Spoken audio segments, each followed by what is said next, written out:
Okay, here we go. I'm making a little video to help my ANSC 230 students, whether they're on campus or totally online, doesn't matter. I'm making this video to help you write your physiology paragraphs for your assessment 1, which you already have. So we have 7 assessments for ANSC 230. And each assessment, I should say, has 5 paragraphs. So let me get my laser pointer showing here. And so, writing physiology-filled paragraphs for our assessments, 1 through 7. I am making this video, on a program called Explain Everything. There's their website. The reason I'm kind of promoting it is I think it does a better job than PowerPoint. It's got a lot more capabilities, and I think students might be able to use it when they're in college and then maybe beyond. Once you get used to it, my gosh, it adds a lot. You can add a lot of things and so forth and so on. So check it out. There's like a free version, although it's very stripped down. It's like one whiteboard and so forth. I have a monthly subscription to it. And then I want to show you this. I'm bringing an image, and I'm trying to show you what this program can do, because on my main website, sorry, and you know that's rodallrich.com, RODALLRICH.com. One of the links on that main page states Fall 2020 Study Session Recordings, and these are audio recordings. So for any of my ANSC 230 students, which the course is called Physiology of Domestic Animals, I would highly recommend you listening to all of the previous recordings which are there. And then read up here on top if you're having trouble downloading a WAV file. But WAV files are very common, and most people now are finding that they can download this free VLC media player, and can hear them. So anyway, that is what I wanted to talk about in this slide. So I'm going to decrease that, just show you what it can do, and then I'm going to go on from here. Okay, so now when I'm doing this on my computer, I have a very powerful desktop, one of the probably most powerful you can buy, at least online, 2 terabyte solid state drive, 2 terabyte regular disk drive, and all kinds of memory. 64 megabyte, I think. Anyway, I want to show you this image. And yes, we're still recording. After class today, this was Wednesday, the 9th of September, 2020. I meet you guys on the lawn. Something I can't figure out is, if you know what I know, why would you not be there? Anyway, Abigail showed me this image of a cat uterus that she had. I can't remember the exact background. Was at the vet clinic. It was a friend's cat. I can't remember exactly the details because people tell me all things all the time. So anyway, I want to point out some things. This is the cat uterus. Now, when you take pictures, it's kind of nice if you had a quarter that you could throw down on the screen and show everything. But the forceps kind of show you the size of this thing.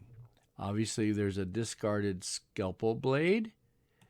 Forceps, most of these things would be called Kelly forceps. They clamp down. There's the clamp.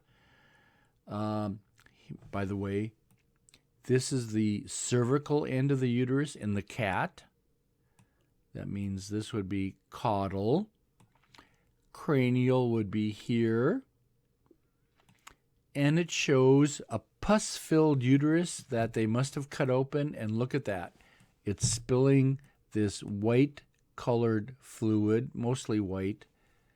And because pus is white, somewhat white, because it's full of white blood cells. So there's a lot of white blood cells in this material, and then they clamp off the two ends of the ovarian side, and then you take it out, because that's basically what a spade job is. But obviously they had some other indications that there was something else going on.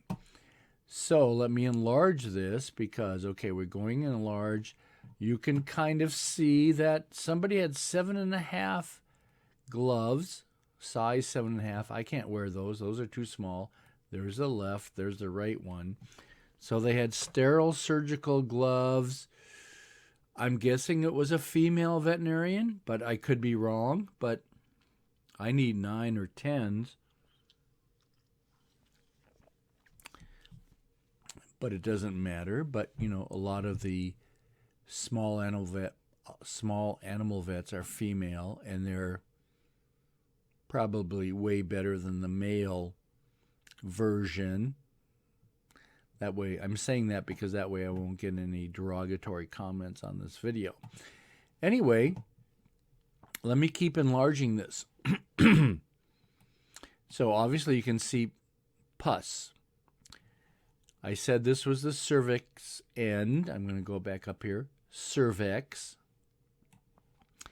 Ovarian end. And ovarian end here. And you can see maybe part of the ovary. It's a little hard to tell, but I'm guessing that might be a corpus luteum on the ovary. Remember, that's my field of specialty. But because I didn't take the picture and so forth and so on, and it looks like there's a little twist here. And the reason I'm pointing that out is there's no twist here, and the pus is filled on one side, which is a little, I think, unusual. But what I'm saying over here is, since there's no twist, I know this is the dorsal surface of the uterus.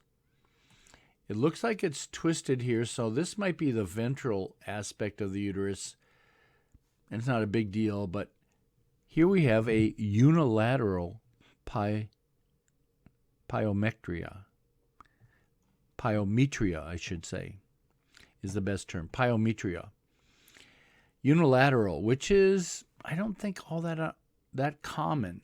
Blood-filled lumen, pus-filled lumen. Okay. So anyway, thanks to Abigail for showing me that, because that made me make our paragraph practice on this condition. So now remember, our main focus on this video is how to write a great physiology-filled paragraph for ANSC 230 in our first assessment, where there are 5 paragraphs. So I'm going to drag down this image, enlarge it, and that's a beautiful thing about this explain everything. And this is what we're going to go through. We're asked to create a paragraph on reproductive physiology that incorporates the following 12 items. It doesn't say words, because sometimes when you say peri, that's not a word, it's an item basically, it's a prefix. Anyway, please bold the 11 items in the paragraph so me, Rod, can see them better, and we'll see at the end how that works. Your paragraph must fit 1 page. Don't go on and on and on. I mean, you should be able to say it in 1 page. Do not delete the below items. That means these items that are shown here above this line, don't delete them as you use them in your paragraph. Keep them there. And notice I said, and you'll see this in your first assessment, most of you have downloaded it and looked at it, you will delete this line here and start your paragraph basically right here, and that's what my next image will show.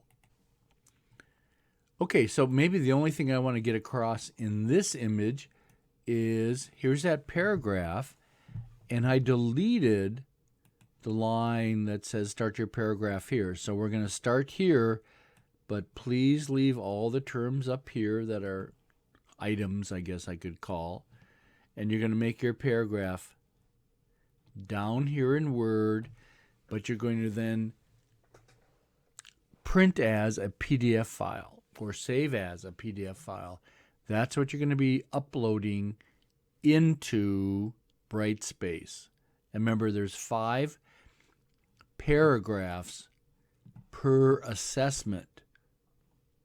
Okay, so now I took those terms off to the side, wrote down different sentences, tried to see if there was some logical, chronological order, step 1, 2, 3, 4, 5, some sequence of events, and then this is what I came up with. And I didn't do this beforehand because Abigail can tell you, I should say, that she just showed me these Wednesday afternoon at about, I guess it would be like 6:30.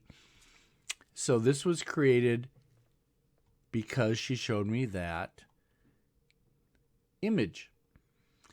So there were 11 terms up there. Maybe I'll stick with 10 for the class. And I know the first assessment one had 10 items per paragraph. But I want to take you through this and show you what I wrote. I haven't bolded any things yet, and I haven't spaced things out. You'll see that later. So I kind of made an introductory sentence at the beginning of the paragraph. I would like to discuss the abnormal condition known as pyometra. Now, that space there is a little weird, but you'll find out that I left it there because I wanted to show you that I used pyo and metra. And then I showed the combined word there. Because after I looked through this, and this is what you would do, you would try to see what sub-theme under reproductive physiology are we looking at. Uterus, pyo, metra, pus, pregnancy, all that says, death, lumen, all that says is the condition of pyometra. It is a somewhat common condition, I'm reading through here what I wrote, in female dogs and cats. Why did I say that? It would never be found in the male. You have to have a uterus to have pyometria. Then, by definition, there is pus found in the non-gravid uterus. Non-gravid uterus means not pregnant, and notice I changed pregnancy to pregnant. That's very close. You can do that if you want. Change the form of words that are given. It is most often found after puberty. There's puberty up there, and we'll see that. When there are corpoluteas present on the ovaries. If you haven't studied reproduction, you may not know what a CL is. It's an acronym for a structure called the corpus luteum. The pus is located in the lumen of the uterine horns. That picture showed that the pus was inside the uterus, and the space inside the uterus is only the lumen of the uterine horns. That space is where fetuses develop or pus grows. Of course, you know that pus consists mainly of neutrophils. That's one of our words. And notice I tried to add more education. A type of white blood cell. And necrotic tissue. That's what pus is. Many of us form pus when we're scratched, and you can see it, and you can pop the pimple or whatever. But pus is basically neutrophils and necrotic tissue, and it's a type of white blood cell, and later on in immunology, we'll find out how these are phagocytic cells. They're very mobile. They're the number one white blood cell, and they can leave the lumen of blood vessels and travel into tissue. If this condition is left undetected, untreated, the uterine horns expand with more pus. It's basically badder, and may eventually rupture.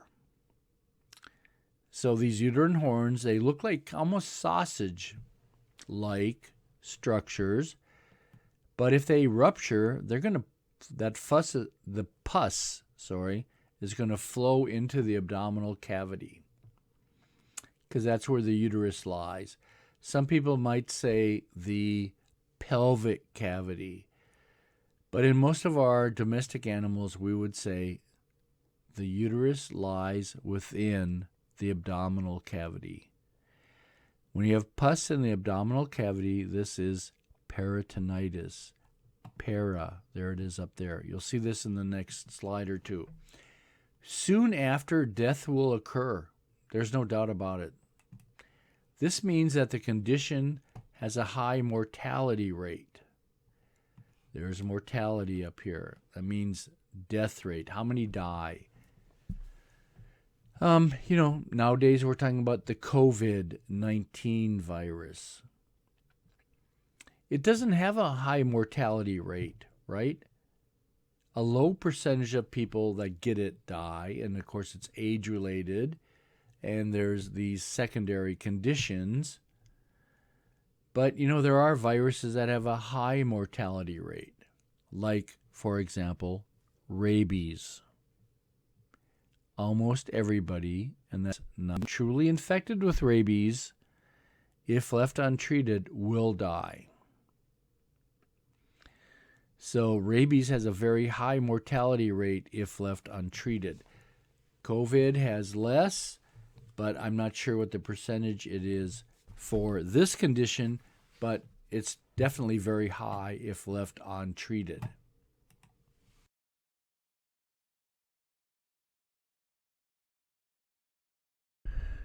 Okay, so now the last slide, I explained all the terms that I used. Now this slide, I'm going to show you what I did with the final product. I enlarged the font size. I kept enlarging it almost till it filled the page, which would be fine for you. Then I highlighted the terms up above here, the items. Pyometra. Now I left that separate so when Rod reads this, I can go, oh yeah, he used pyo and he used metra, but I know the word is pyometra, but I used two of those items up above. It is a somewhat common condition, blah, blah, blah. By definition, there is pus. It's all up here, found in the non-gravid uterus. Not pregnant. Notice how I said change pregnancy to pregnant. Non-gravid uterus means a non-pregnant uterus. So then, if you delete I'm trying to teach you beyond this. If you have a gravid uterus, that means yes, pregnant. Anyway, it is most often found after puberty.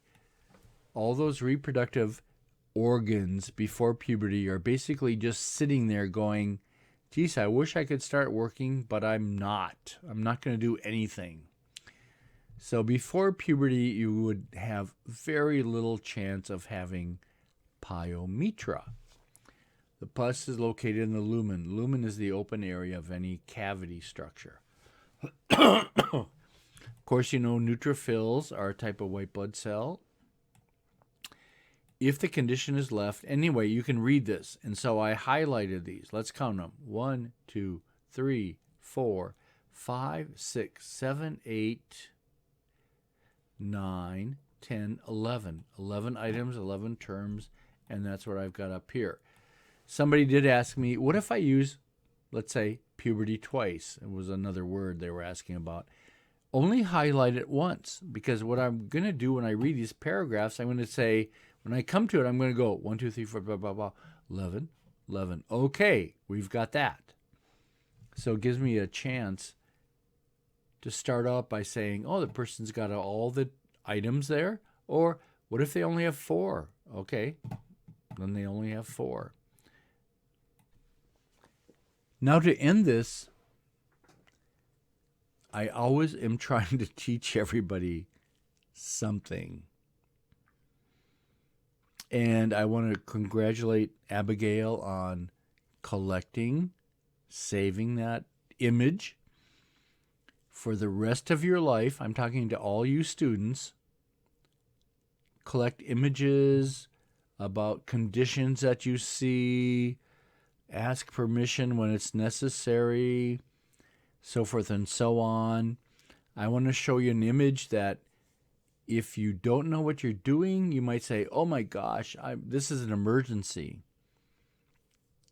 The image I'm going to show you is like blasé. It's like, I know this cow. I know where she's at in her stage of life, and there's no reason for alarm. So let me look at this. I mean, this is amazing. So I need to orientate you into this. So, get my laser pointer started. Here's the caudal aspect of the cow. Here's the cow's tail. We're probably obscuring the vulva up here, right? That's the vulva, where the uterus and reproductive organs would have their endings, at least. And you look at this blood on the floor, and there's more here, so man, zoom all the way down. And if you saw that and you're a novice, you might go, oh my gosh, we got to get that cow some help. We got to call for help. We got an emergency here. If you're like me and know the stage of the cow's life cycle, oh, good. Good for you, Bessie. That's what I would say. Keep up the good work, and then I would move on to the next cow. Now, isn't that a little stunning? There was nothing bad or in an emergency for this cow, if you know what she was going through. So anyway, images are great. Thanks a lot. Those assessment paragraphs should reek of physiology. Try to review all the recordings we make in our lawn sessions. If you're not coming to the lawn sessions where you can listen to somebody that's got $1,000 per hour tutor fees, then, well, that's the way it goes. I know if you're totally online, you can't come to see us, but maybe some semester you can take a course where you're face-to-face with me, and that would be wonderful. So anyway, take care. Goodbye.